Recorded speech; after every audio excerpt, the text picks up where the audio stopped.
Assalamualaikum warahmatullahi wabarakatuh. Hamdan wa syukronillah. Yang terhormat Bapak Miftahul Ulum selaku dosen pengampu mata kuliah Filsafat Pendidikan serta teman-teman yang berbahagia.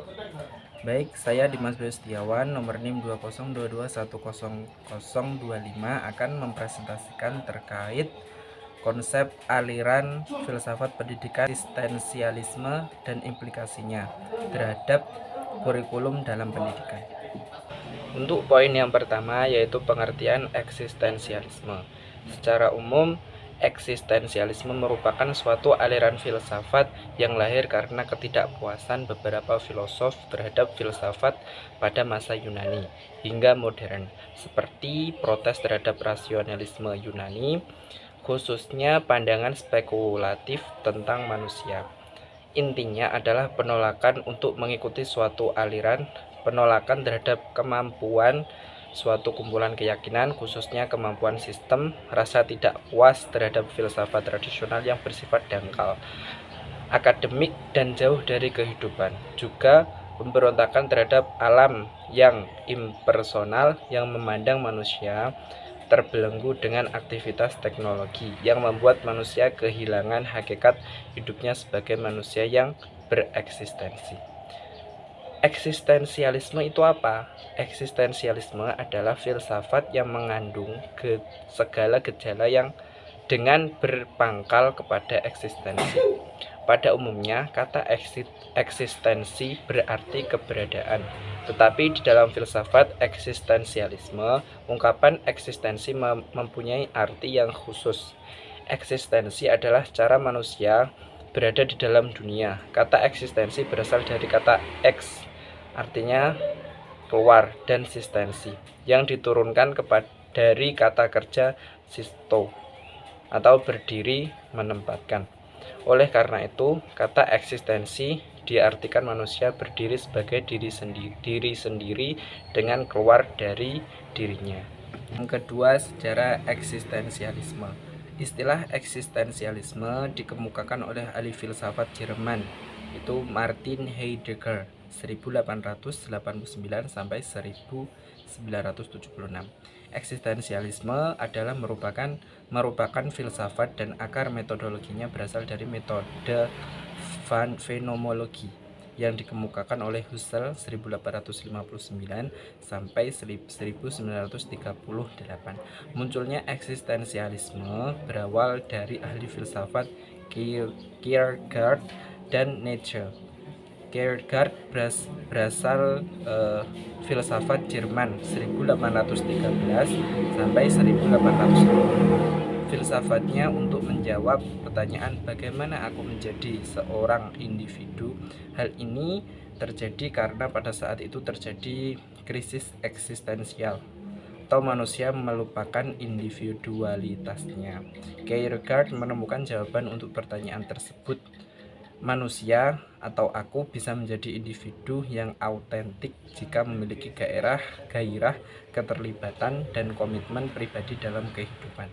Nietzsche 1854 sampai 1900, filsuf Jerman. Tujuan filsafatnya adalah untuk menjawab pertanyaan bagaimana caranya menjadi manusia unggul.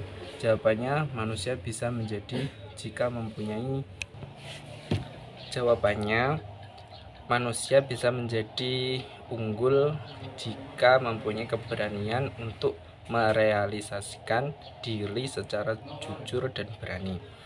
Eksistensialisme merupakan filsafat yang secara khusus mendeskripsikan eksistensi dan pengalaman manusia dengan metodologi fenomenologi atau cara manusia berada. Eksistensialisme adalah suatu reaksi terhadap materialisme dan idealisme.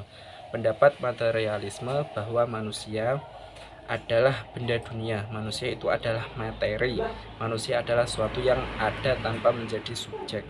Pandangan manusia menurut idealisme adalah manusia hanya sebagai subjek atau hanya sebagai suatu kesadaran.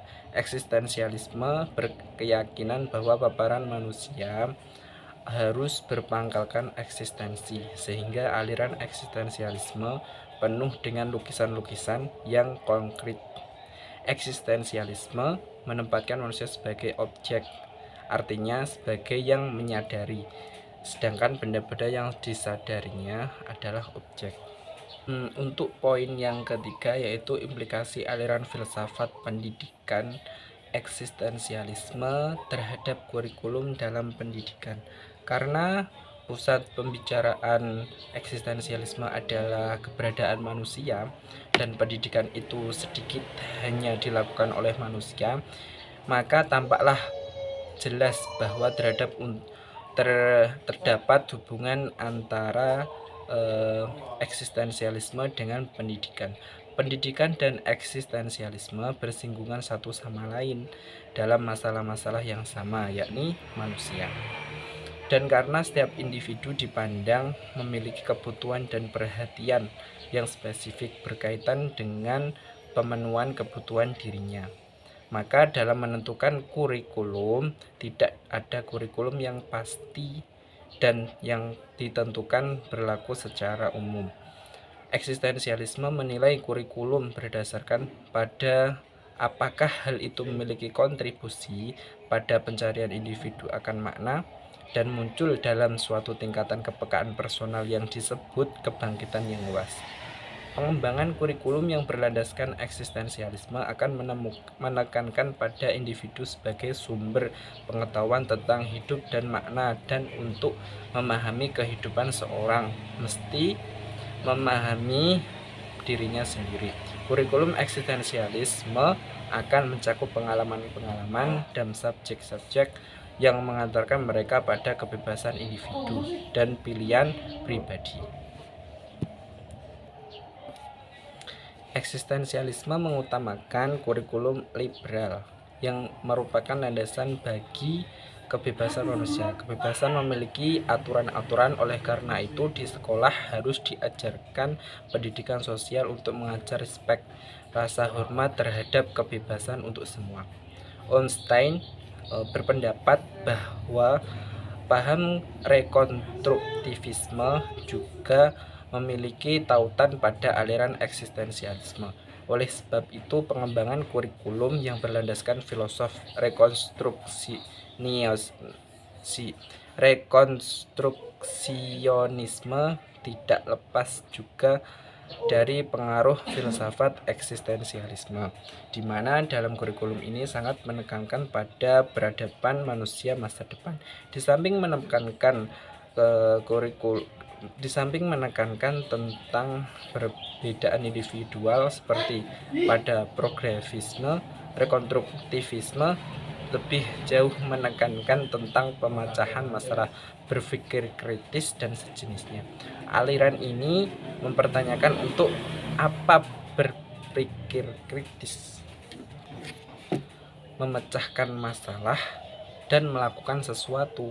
Penganut aliran ini menekankan pada hasil belajar daripada proses. Jadi menekankan hasil belajarnya daripada proses belajarnya. Eksistensialisme juga merupakan sumber lahirnya kurikulum humanistik yang dilatar belakangi oleh teori pendidikan pribadi. Teori pendidikan ini bertolak dari asumsi bahwa sejak lahir anak telah memiliki potensi-potensi tertentu. Pendidikan ini harus dapat mengembangkan potensi-potensi yang dimiliki peserta didik dengan bertolak dari kebutuhan dan minat peserta didik. Dalam hal ini, peserta didik menjadi pelaku utama pendidikan, sedangkan pendidik hanya menempati posisi kedua yang lebih berperan sebagai pembimbing, pendorong, fasilitator, dan pelayan bagi peserta didik tersebut. Baik, sekian presentasi dari saya akhiri. Wassalamualaikum warahmatullahi wabarakatuh.